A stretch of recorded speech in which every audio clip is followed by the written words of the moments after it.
fire crashing on your shore.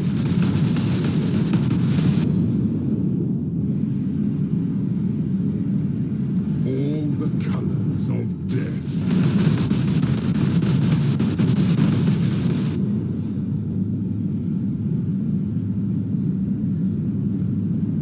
A wall rises between you and victory.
Hello, and welcome to the build guide for my Cast When Stunned Blade Blast Pathfinder.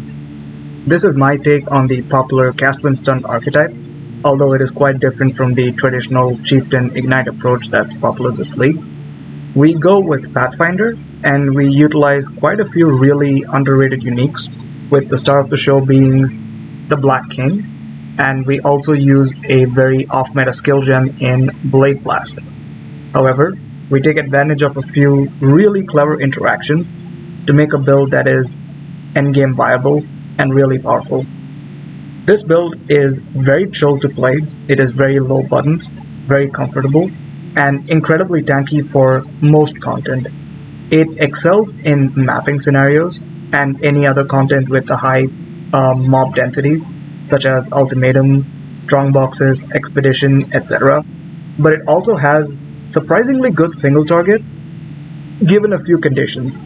So overall, it is a very powerful build, very comfortable to play, and it can all be put together at a very moderate budget. So this will be a pretty long video. Feel free to skip around the parts of the guide that you prefer, and if you like, there will also be a written guide, so you can use that instead as well. So hope you enjoy the rest of the video. Now, in case you've never seen this item before, don't know what it does, this is a heist exclusive unique that you can find, with its signature stat being the last line. Each summon phantasm grants you Phantasmal Might, and Phantasmal Might is a buff that grants added spell physical damage based on the level of the phantasm and the number of phantasms that you have. And this is global added spell physical damage that applies to every spell. So it's really powerful, but it comes with two major caveats. One is you have to summon the phantasms, and the second part is you need to maintain these phantasms because they're very squishy. So where do these phantasms come from? So first of all, phantasms come from this support gem. It's a support gem, not a skill gem, and it has to be linked to a main skill. And so whenever the skill kills an enemy or hits a rare or unique enemy, it has a chance to summon these phantasms, and these phantasms are like minions that deal some physical damage. It doesn't matter too much, but that's what the summon phantasms are. And the higher level of summon phantasm gives you a stronger buff, and the higher level also gives you higher number of phantasms. And level 21 is the breakpoint. It gets you from 10 to 11 phantasms, so you want a level 21 gem. So here's the tricky part. Normally, if you were to run this on like a regular build, you'll have to give up a gem slot on your 6 link to have summon phantasm in your main skill, so that it is the skill that gets the kill. You need the skill has to land the killing blow in order to get the phantasms out. So how do we achieve this in the first place? So we're a Cast When Stunned build, which is very convenient because Cast When Stunned lets you use as many skills as you want with multiple Cast When Stunned links, and they can all be triggered simultaneously. They don't share a cooldown, so it's very convenient. Whenever an enemy hit can trigger a lot of skills at the same time. And so that's what we have. We have Cast When Stunned linked to Summon Phantasm, linked to Culling Strike, and Culling Strike is really important because whichever skill we use is the one that actually gets the kill. So Culling Strike basically means that any enemies that are like 10% or lower life when they are hit by the skill, they die, and that skill gets credit for the kill, not the other skills. Specifically, the skill that is linked to Culling Strike gets the credit for the kill, which in turn is able to summon the Phantasm. And for our Culling skill, we use Tornado of Elemental Turbulence, which is it's a transfigured version of Tornado. And why we use this Tornado is, one is it has a very high hit rate. As you can see, it deals damage every 0.25 seconds, and you get 3 of them. So it hits very often, very quickly. And they move pretty fast too. And they're very reliable at culling enemies in mapping scenarios, because they also home in on it. They don't just go around randomly, they also track enemies. So they're really good at that. And the second thing is we're also a poison build, and our main skill, Blade Blast, is a poison skill, which is linked to deadly elements. So the actual hit damage of Blade Blast is actually not that high. So while the poison dot is ticking down, the tornado can just land one last kill as long as the enemy is less than 10%. So it's pretty reliable at killing in a mapping scenario. And when it comes to a bossing scenario, it's also really good because, again, it homes in on the boss, it stays on top of the bosses, and it hits every 0.25 seconds, and you have 3 of them. So it hits very frequently, very fast, and even in bossing scenarios, it basically gives you near permanent uptime of these phantasms. So there we have both for mapping and bossing scenarios, we have like permanent uptime on these phantasms. Now the second part is, how do you maintain these phantasms? They are very squishy, especially considering that we have 0 minion life scaling. And for that, we run a medium cluster over here with the Blessed Rebirth notable. And basically what Blessed Rebirth does, it gives you minions invincibility that have been created in the last 4 seconds. So when they are summoned, they are basically invincible for the first 4 seconds. They die pretty soon after that because they're still pretty squishy, but Tornado is good enough at resummoning them pretty quickly. So it's really powerful. And with that, we have solved both of the major issues with the Black King. And just to put into context how much flat damage we get, at level 21, Summon Phantasm, which is the breakpoint for 11 Phantasms, we have a total added spell physical damage of around, on an average of 600. It's a range. So on average, you have around 600 added physical damage. The cool thing here is, it's added physical damage, which is really powerful because there are so many sources of Fizz as extra chaos, starting with, well, the Ming's Heart, it's really powerful because when you scale it up with Catalyst, you have like 72% of physical as extra chaos damage, which is a huge chunk of damage. Because most of our damage, the flat damage, comes from base physical. We already have 72% of that as extra chaos damage, and we get another 20% from like the tree and cluster jewel.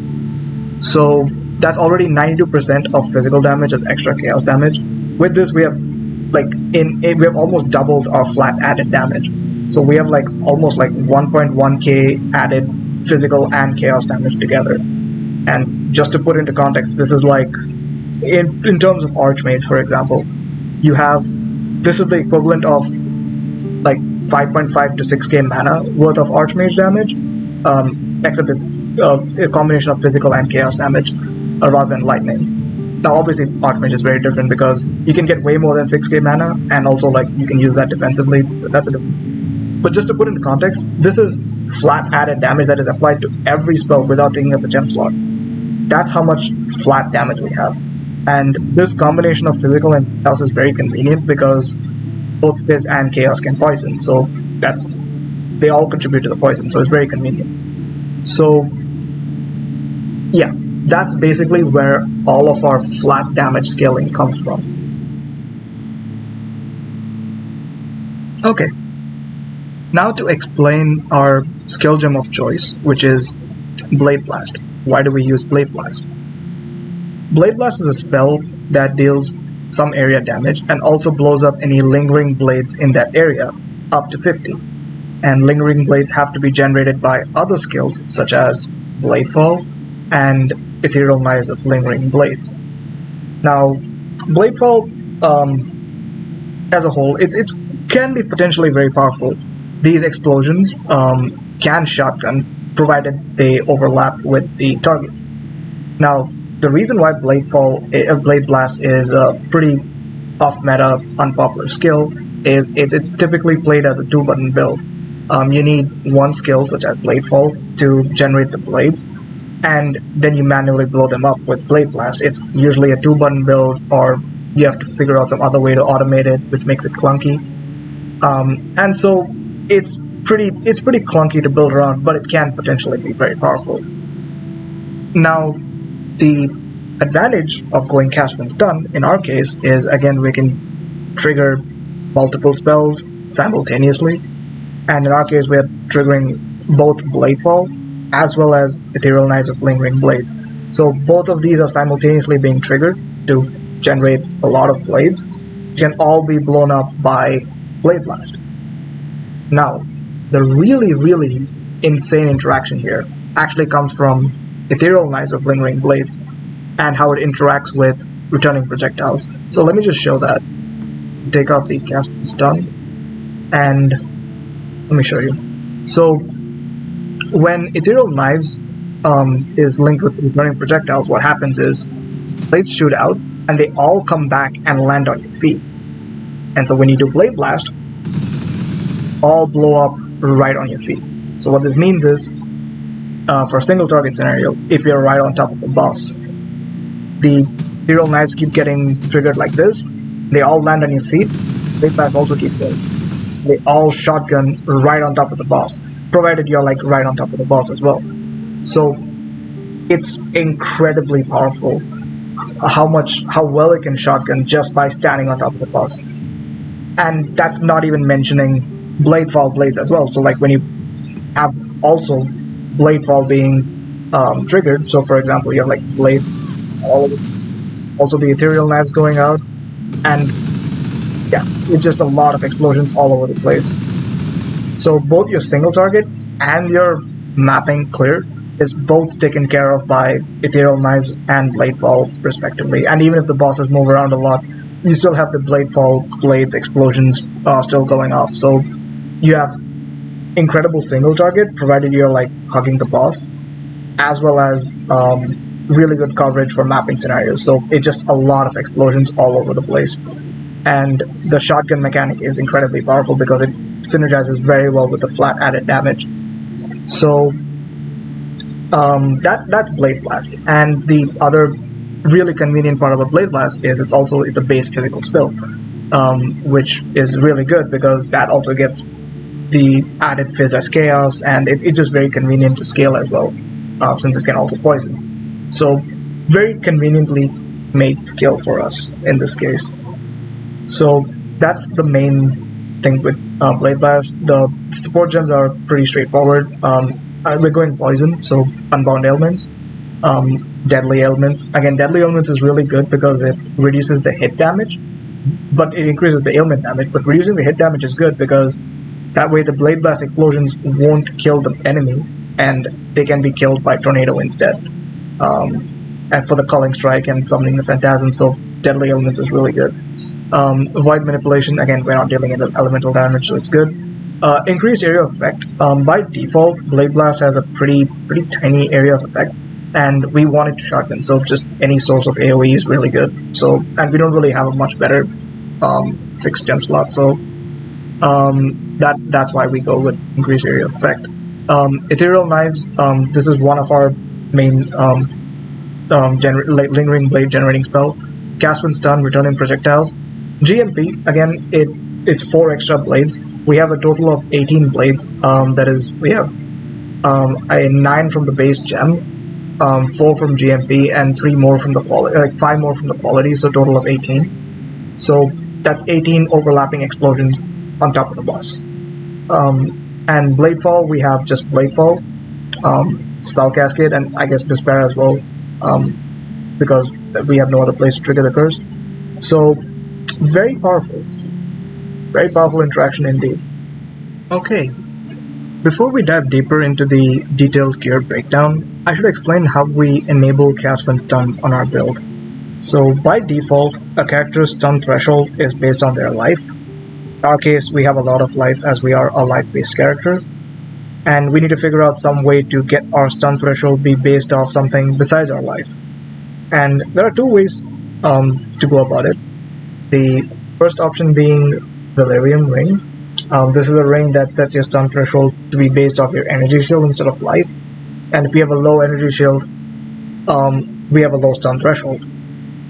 And the other option being Skyfall, which are a pair of boots that sets your stun threshold to be based on your mana instead of life. And if we have no mana, through blood magic for example, then we have no stun threshold, which is good. And between these 2 options, for cast when stun builds, Delirium is by far the most common option, especially on Chieftain. And the reason for that being, Skyfort has a very hefty downside. You have no life regeneration. which is very problematic, especially for a Chieftain, for example, because you lose all your life regen. You have a lot of life regen from like the small nodes on your ascendancy, and you lose the life regen from the fire mastery from uncapped fire res. You lose all of that regen if you go Skyforge, so you don't have a choice. You have to go Valerian. And this ring it's useless besides the Sun Threshold stat, and I guess a Corrupt Implicit. But there's no other choice. You have to enable Cast when Stunned using that. But in our case, since we're going Pathfinder, we have Master Surgeon in our Ascendancy. And basically what Master Surgeon does is it makes your life flasks kind of permanent. It gives you a persistent, consistent recovery from your life flask. It does mean you have to press your life flask every 3 to 4 seconds. So it's not quite as zero button as like a normal Cast when Stun build, but like the flasks are the only button you're pressing. But basically what this means is you have a consistent life recovery, and this is not life regeneration. This is not considered as life regeneration. It's from the flask. It's not your base life regen. So our life recovery is taken care of without having to rely on regeneration. So Skyforge's downside is irrelevant to us. And there's also frees up a very valuable ring slot. So it's really good. Skyforge is excellent for our build. And we go Blood Magic as well, which makes our skills cost life. We're triggering a lot of skills, and all of them costing life is convenient. And it also gives us more life. And it's very good. So that's why we go Skyforge. And so that takes care of how we enable Cast when Stunned. Now, how about the defenses? So, starting with Blood Notch. Everyone knows the combination of Blood Notch and Immutable Force. It's pretty popular. But basically what Blood Notch does is, whenever a hit stuns you, 60% of the damage that you take, you just instantly recover that. So if a hit stuns you, you only take 40% of that damage. 60% you just immediately recover back.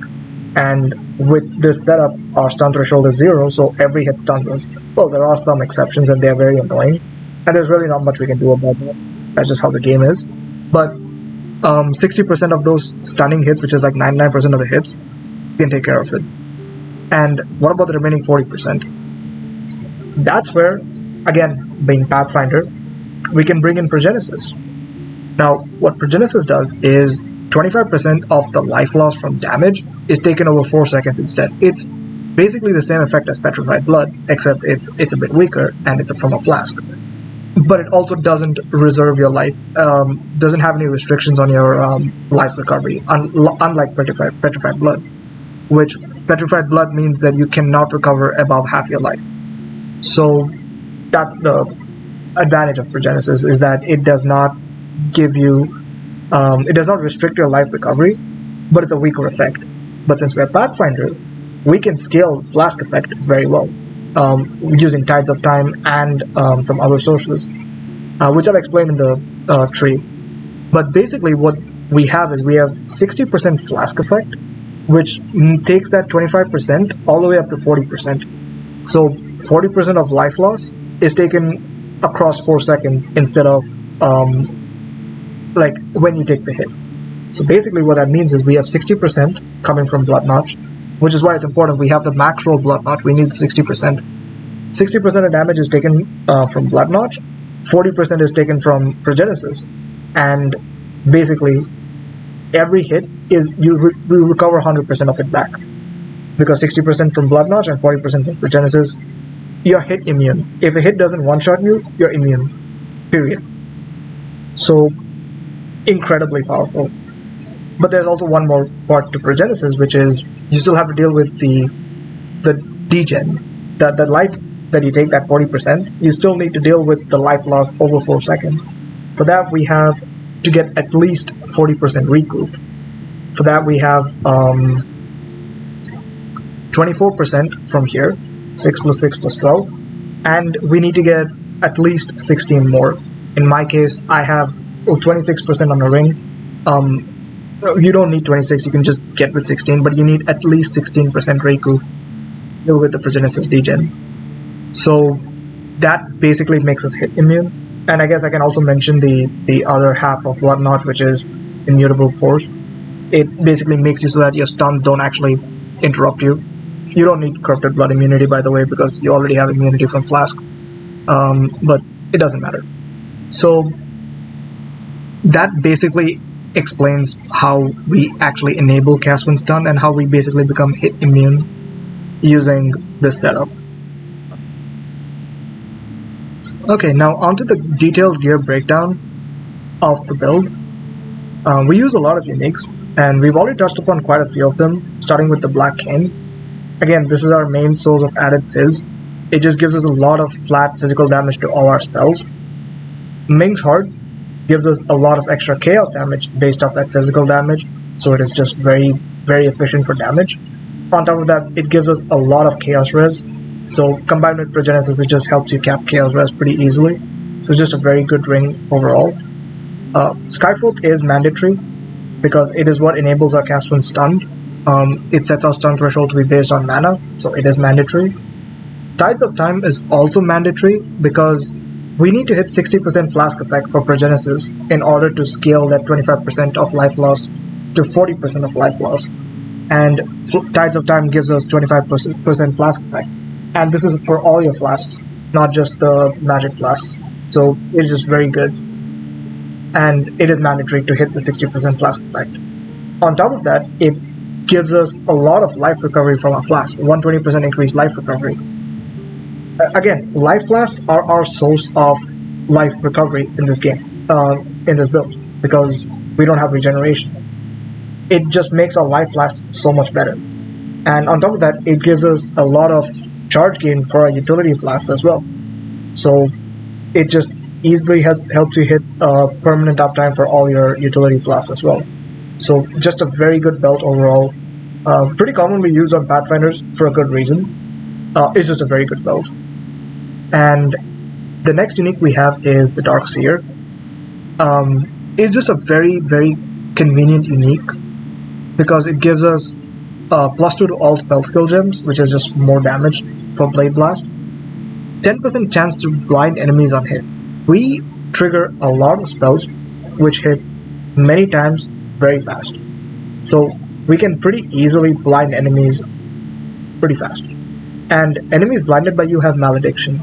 And basically what Malediction does is it makes enemies deal 10% reduced damage and take 10% increased damage.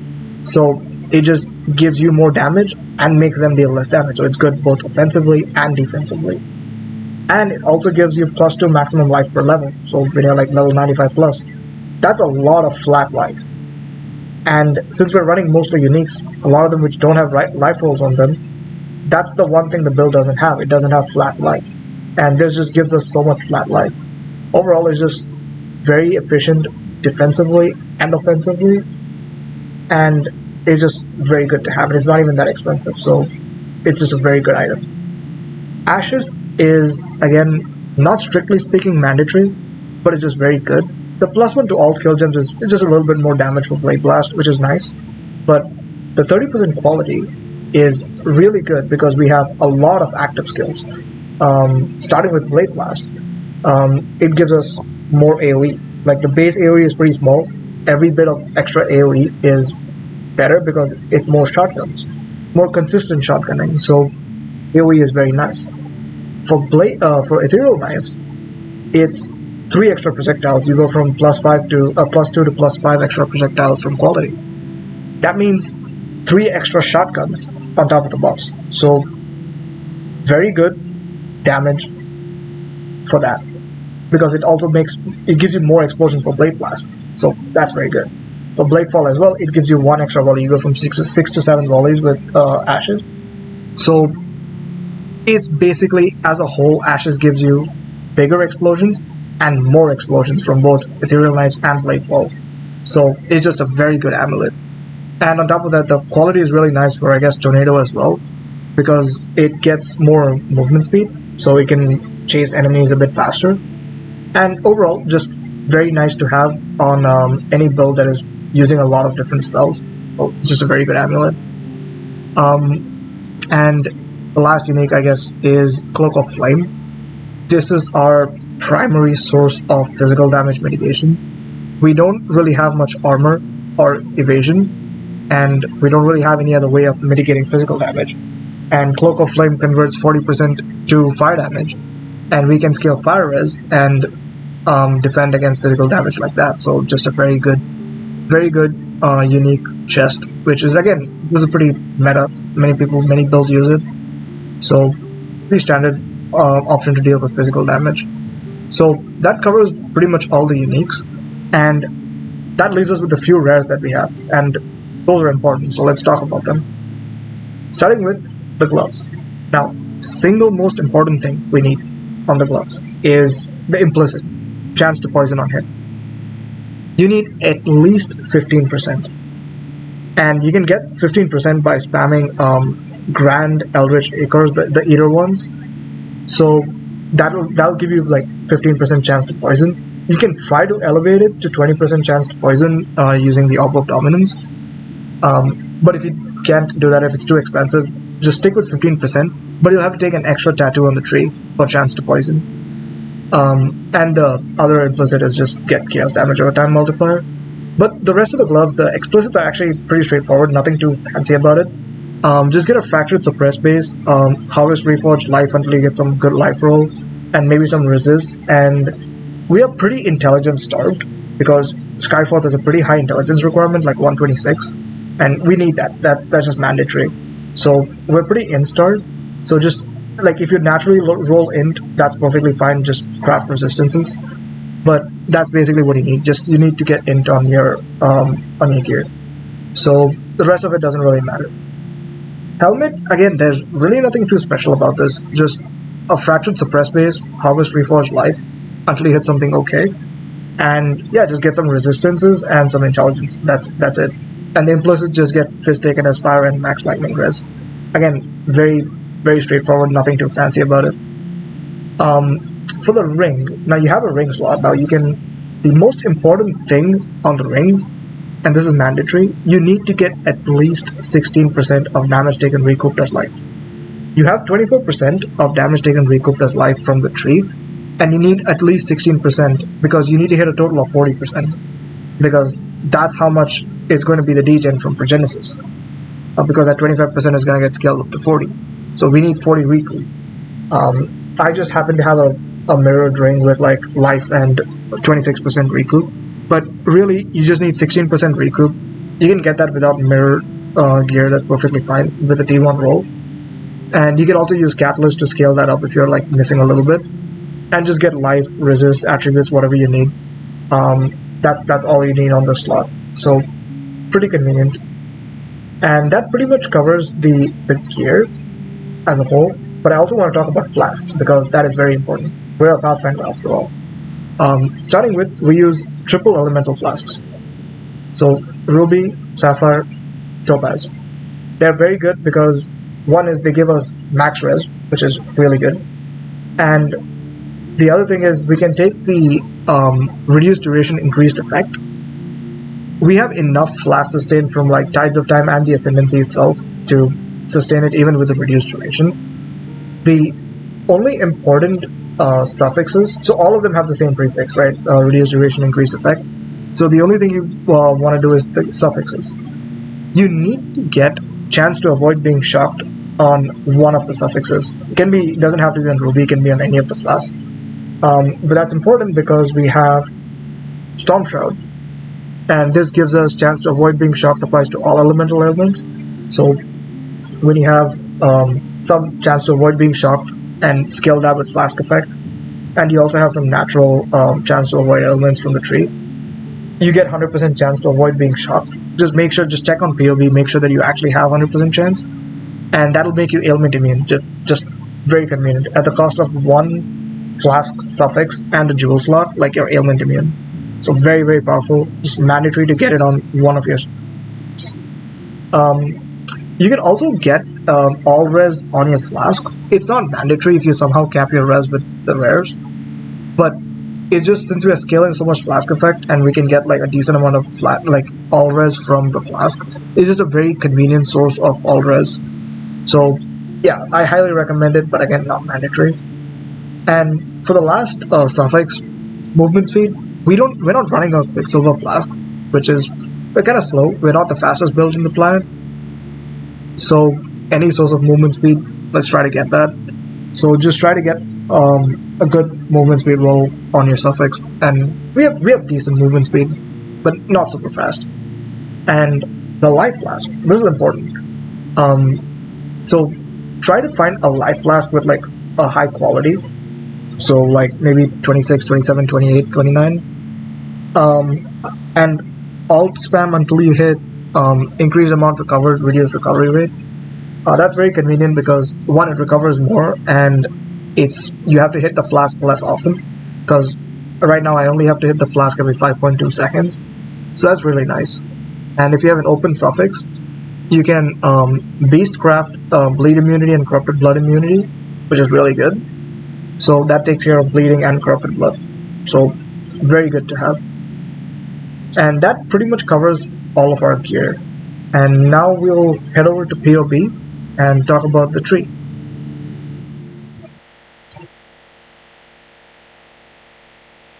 Okay, so here we have the passive skill tree. As you can see, we kind of go all the way around the tree, mostly out of necessity, because there are some important nodes that we absolutely need to take. So I'll start with this side over here. We go blood magic, so we have to path all the way down to blood magic. Inexorable is an important node because it gives us a chance to gain endurance charges when hit, and we get hit a lot, so it gives us very reliable uptime on our endurance charges, which is also why we grab the maximum endurance charge nodes on the tree as well. So we're pathing right by it, and we're taking the life mastery for 10% more max life if we have all 6 life masteries. So this is the most convenient 6th slot for life as well. So we path all the way down here, jewel slot over here. Again, pretty standard. Iron reflexes is important, not because we need the armor. We're not really scaling armor, but it's to remove the evasion rating to make sure that every hit that actually connects with us. We just take a cluster jewel over here. Here we take again life. This wheel is really nice because it gives us life recovery from flasks as well as suppress. Just very good wheel. Toxic Strikes wheel is very important because we're not running Herald of Agony or anything. We need poison chance desperately, and we get 15% from here, Toxic Strikes, and just go all the way up here. We get 10, 15, that's 25% chance to poison for spells over here, and we also take this wheel over here to get another 15%, 25% chance to poison. So we need every source of chance to poison as we can get. So the Toxic Strikes wheel is really good. Right here, we take a Light of Meaning in this spot for physical damage. The Ignite Duration Corrupt doesn't matter. The Light of Meaning gives us so much increased physical damage, and it's just a lot of damage, and it's very good. Light of Meaning is busted. This jewel is busted. Again, we just get some suppress here, life here, suppress here. Very straightforward. Okay, this is important. Thread of Hope. This large Thread of Hope, it lets us grab some pretty important nodes. Like, these are pretty strong nodes, but it's good to have, like the dot multi, life, some increased chaos damage. But this is the most important node. The 5% flask effect takes us from 55 to 60% for Progenesis. This is the last 5% we need to hit the 60% Progenesis effect. If you're not running this Thread of Hope, you should manually pick up this wheel. Like, that is mandatory. You need to have that in order to hit the 60% flask effect for Progenesis. So that's the only thing to keep in mind. This wheel is also very, very important, this recoup wheel. This gives us 12 plus 6 plus 6, that's 24% recoup. And we also have, you should have 16% recoup from your ring as well. If somehow you have 40% recoup from your ring and maybe a jewel slot, then you can drop this wheel. But until you have that, this wheel is mandatory. You need the recoup to deal with the Progenesis degen. So this wheel is mandatory. Again, poison wheel, just poison chance and dot multi. We take the poison mastery for basically pseudo crit immunity. It's not the most reliable thing because we still have to get hit first in order to trigger a spell in order to poison the enemy. But if the first hit itself is a crit, there's really not much defense against that. We have to take the full crit damage, which is problematic, but this is the closest to crit immunity we can get. But not the most reliable thing. We path up here, again, because we need to get to the, this poison chance wheel. But this wheel is also very good, because it gives us, some fizz damage, but this last one gives us fizz as extra chaos.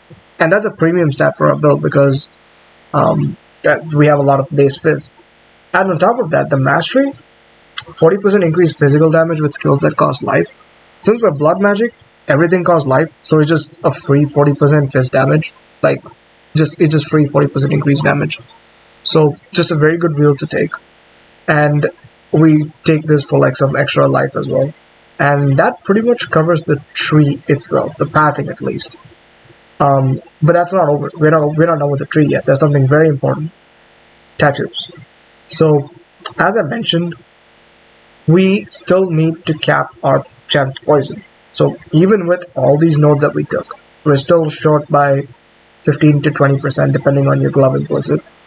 So we have 5% chance to poison, 5% chance to poison, 5% chance to poison. That's 15% chance to poison right there. And if your glove implicit here is only 15% chance to poison, then you need to take another extra chance to poison tattoo as well. And that's also why we're kind of in-starved, because we're forced to tattoo quite a few int nodes. So we need to make up for that int through our gear. So that's important. You can think of every 10 intelligence that you get on gear as a 5% chance to poison. So that's one way to think about this setup. But it is absolutely critical that you get the poison chance as tattoos on your tree. And the other tattoos are not important. I was missing a little bit of lightning res, so I got one tattoo over there. I also have a hinder tattoo, but this is just it's not really needed because Tornado of Elemental Turbulence already does hinder by default. And hinder is good because it enables this node over here, Touch of Cruelty, which is chaos spells take enemies hindered by your spells take 10% increased chaos damage. It doesn't have to be from a chaos skill, it can be from any skill. So, but you don't need this hinder tattoo.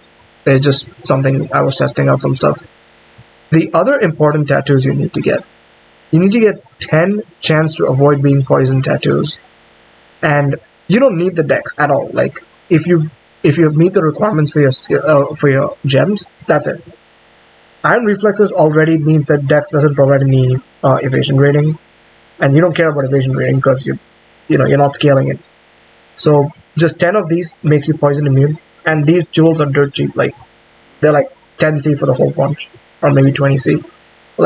They're extremely cheap, just very, very free poison immunity, just get them. And basically everything else, you don't need attributes more than what you need for the bare minimum for your stats. Feel free to tattoo every dex node that you don't need. Maybe get some flask recovery or movement speed or suppress, whatever you need.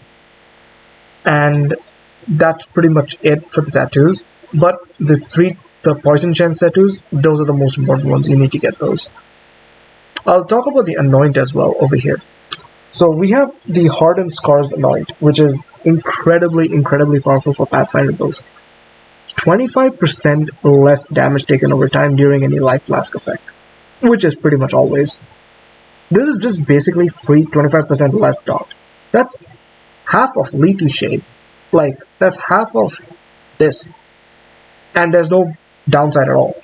It's not like you have to start taking damage recently or anything. It's just unconditional. Well, it is conditional, but it's a condition that's always up. less damage over time.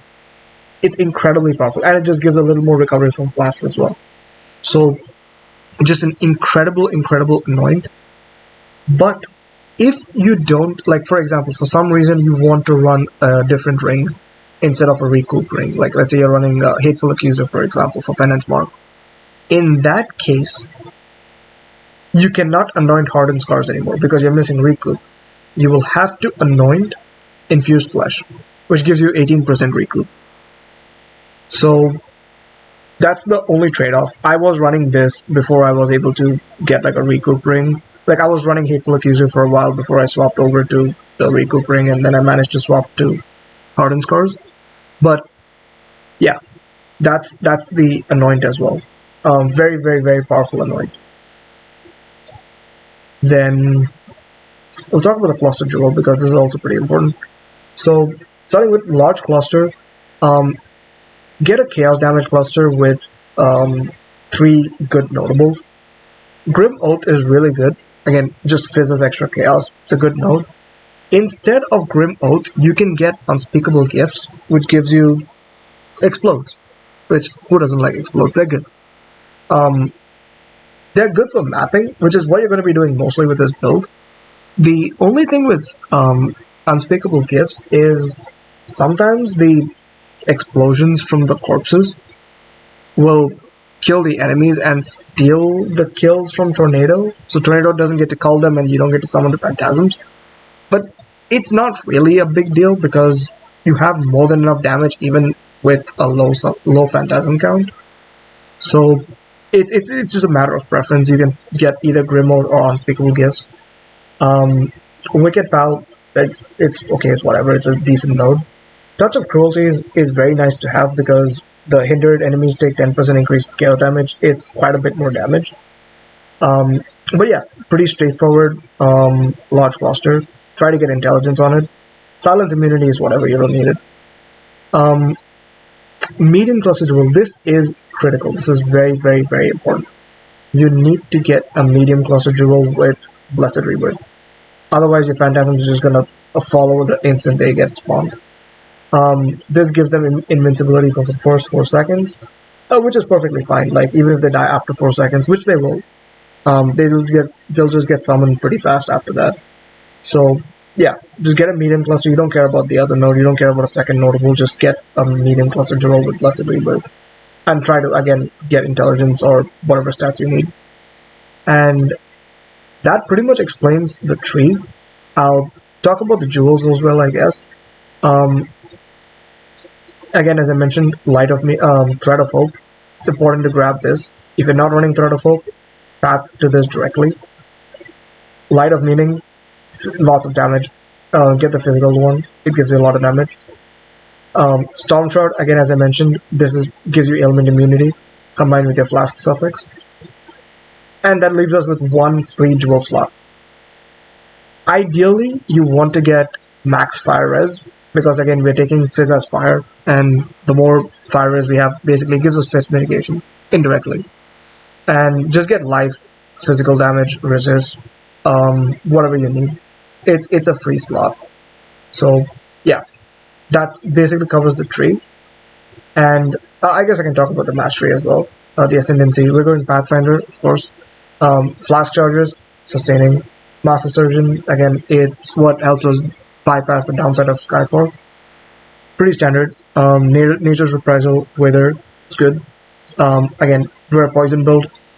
Nature's Reprisal, Master Toxicist, pretty standard, nothing special. And yep, that pretty much covers the tree. Oh yeah, I forgot to mention the last flask effect over here. We have 10% flask effect from here, and yeah, that's pretty much it. Okay, now I briefly want to talk about the PoB config and the Pantheons as well, since I've forgotten to mention that. As well as the Bandit. Bandit just kill all. The extra passive is useful. Major God, this is very important. Just make sure you don't have Brian King because it prevents you from being stunned and that just breaks the whole build. Soul of Lunaris is good. 8% reduced PDR from like nearby enemies, which is really nice. and 6% reduced elemental damage taken if you've been hit recently. Both of these are very trivial conditions to maintain, especially in a mapping scenario. The only suggestion here is to avoid getting the other two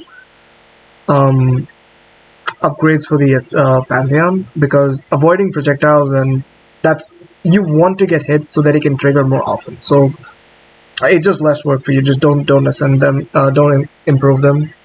And for the minor god, you have a couple of options. I personally prefer Soul of Grutko because it's just 5% PDR for free. And again, the upgrade is not good because you don't want enemies to have reduced attack speed. You want them to hit you more often. But also, Soul of what's the one? Yeah, Soul of Tokuhama is also okay if you're like mostly going to be standing still for like Ultimatum, for example. It's 9% PDR. And the regen is also useless, so like don't even bother with the upgrade. So that's the Pantheons, pretty much. And we actually have pretty good sustain on power charges because Skyforth has chance to give you power charge on crit, and even though we have no crit scaling, we still hit often enough that we pretty much consistently have power charges. So we do have power charges. Not that it actually matters for damage, but it's nice to have in case we have like enemy steal charges, random charges. Like there's a chance they'll steal your power charges instead. Frenzy charges, okay. I guess we'll talk about before I go into that, I can talk about the other skills that we use. Despair is our curse of choice. I would suggest don't have more than, you don't need temporal chains, basically. And the reason why, despite being a poison build, temporal chains is a bad idea because temporal chains makes them slower, and slower enemies will hit you less often, and you don't want that. You want them to hit you more often. Remember, in this build, your DPS depends on your enemy's attack speed. So you don't want to slow them down at all. Like, you don't want to chill them, you don't want to freeze them, you don't want to temporal chains them. You just want them to be as fast as they can be. So, yeah, just run Despair. Malevolence, Eternal Blessing, we're blood magic, so just Eternal Blessing, Malevolence, pretty standard. Movement skill, I use Frostblink, you don't have to, you can use whichever movement skill you like. Okay, so we have some utility skills over here. So you have some flexibility here. I prefer to run Blood Rage, and Void Spirit of Rending it's okay. It's not really that good, but it's not that bad either. You can run whatever skill that you want. Blood Rage I like because, one, it gives you frenzy charges for mapping, so that's pretty nice. But the other part is it puts this degen on you, which conveniently depletes your energy shield and keeps it at 0. So in case you don't know, having any amount of energy shield will have a 50% chance to avoid the stun. So there's a chance that if you have some energy shield, like it won't trigger the spell. I think somehow Blood Notch is not affected by that energy shield interaction, but the cast when stun gets not brick, but there's a 50% chance that you don't cast if you have some energy shield. So Blood Rage just conveniently puts this consistent degen on your ES that keeps it at 0, and also gives you frenzy charges for mapping, so it's nice. This one you can replace this with Frost Bomb. That's good for dealing with fast regenerating enemies. You can put you have many options here. I'll just let you experiment with that. Tornado of Elemental Turbulence. This is our main culling skill of choice. So strictly speaking, you don't have to use Tornado. I just found it actually works the best. I tried using Firestorm of Pelting as well. When it comes to mapping scenarios, there are many skills that perform just fine. It's just when it comes to bossing, Tornado seems to be the best one because it has a high hit rate and it stays on top of bosses. So it's pretty good for that.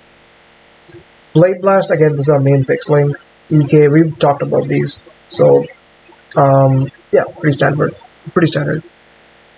My only suggestion when I mentioned if you're running Frostbomb is move Despair into this link and put Frostbomb over here, because both Frostbomb and Bladefall are affected by Spell Cascade, and so is Despair, which is why I like to link them together. So Despair also gets affected by Spell Cascade. So yeah, those are the other skill gems. And now going back to the config, yeah. So Frenzy Charges, we have Frenzy Charges. Endurance Charges, pretty consistent from the Inexorable Notable. And we have a total of 6 Endurance Charges from +1 Corruption and 5 from the tree. We have a Flask active, Consecrated Ground is fine. This is a little bit of padding, you can say, I guess, but this is a realistic mapping scenario.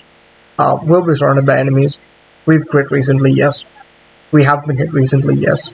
And yeah, we've most definitely taken at least 5 hits recently. So these are all pretty realistic conditions to have.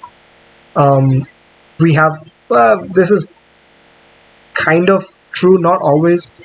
This is mostly for the crit immunity, but we're not actually crit immune. And a lot of times, like, if you haven't poisoned the enemy, there's a chance that you're just gonna get crit, and it'll be hard to deal with that. 15 Wither Stacks, there's no issue with hitting the 15 Wither Stacks because we hit so often. Again, Hindering and Blind, we hit really often, so we can hinder and blind pretty well.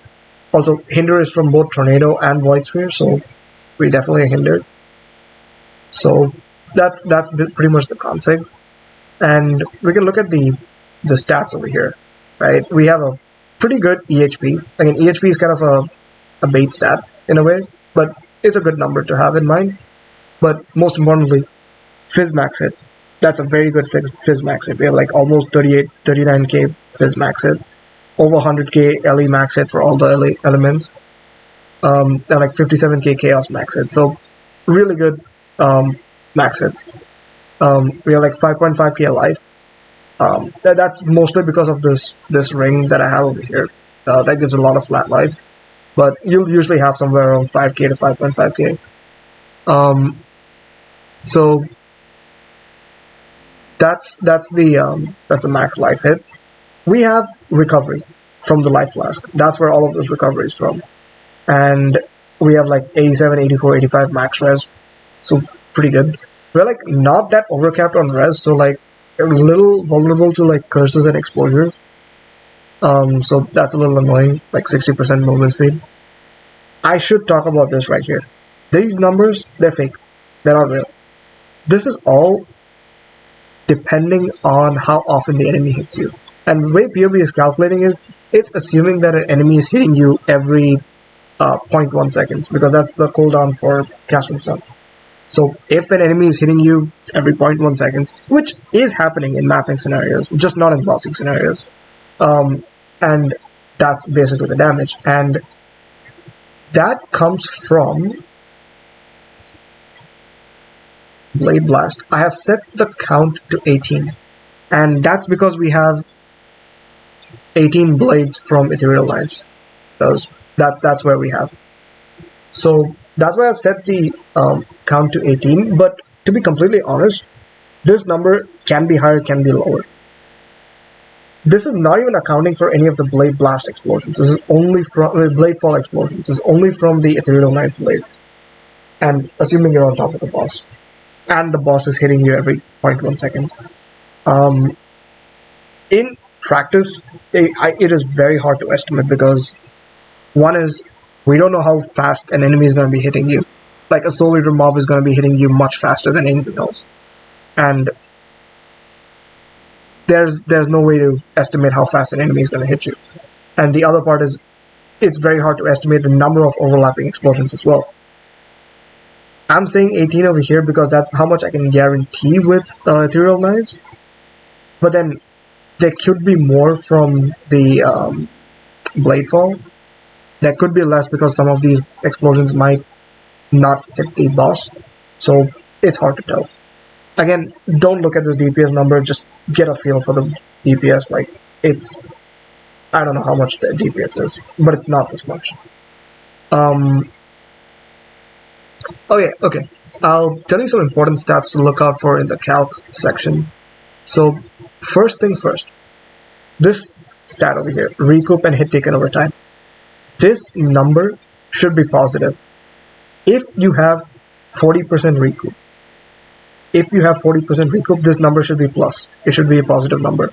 Otherwise, it would be a negative number. Make sure it's positive. If it's negative, you're missing some recoup. And don't forget, you can also get recoup on the rare jewel as a stat. So if you're just missing a little bit of recoup, you can always get it on that. What else? Okay. Avoidance. Shock avoid. Make sure you have enough. You have 12% shock avoidance from the tree, from some of the nodes that you take. So just make sure you get the rest from the flask. What else? Yeah, that's pretty much it. If you want to see the Phantasmal Might buff, 484 to 726 added damage. That is 44 to 66 per Phantasm, and we have 11 of them. So, pretty standard. Everything else, just have a look, make sure you're not messing up something. And, yep, that pretty much covers the PoB calc section. Well, if you made it this far into the video, thank you so much for your time. I hope you found the build video useful, or at least found the mechanics and interactions interesting, and maybe you might be able to use some of these ideas in your own builds. With Path of Exile 2 being right around the corner, I'm really excited for Path of Exile 2. It's going to be really exciting to discover all the crazy broken interactions that exist in the game, and with it being a fresh start for everyone, it's really cool to be at the forefront of exploring it, and I'm really excited for it. I can't wait to see what kind of crazy stuff we figure out in there. I've already been theory crafting quite a bit, but of course we don't know everything yet. If you like my content and if you'd like to see some more things from me, consider dropping a like or a subscribe or a comment. I'm considering making some Path of Exile 2 content as well, with it being right around the corner. And of course, still Path of Exile 1 content as well, because I think there are still many build concepts and ideas that have not been fully explored yet. This game still has a lot left to be played. So yeah, I'm really excited. If you're interested in this kind of content, consider subscribing, if it's something you're interested in. Or otherwise, either way, have a good day.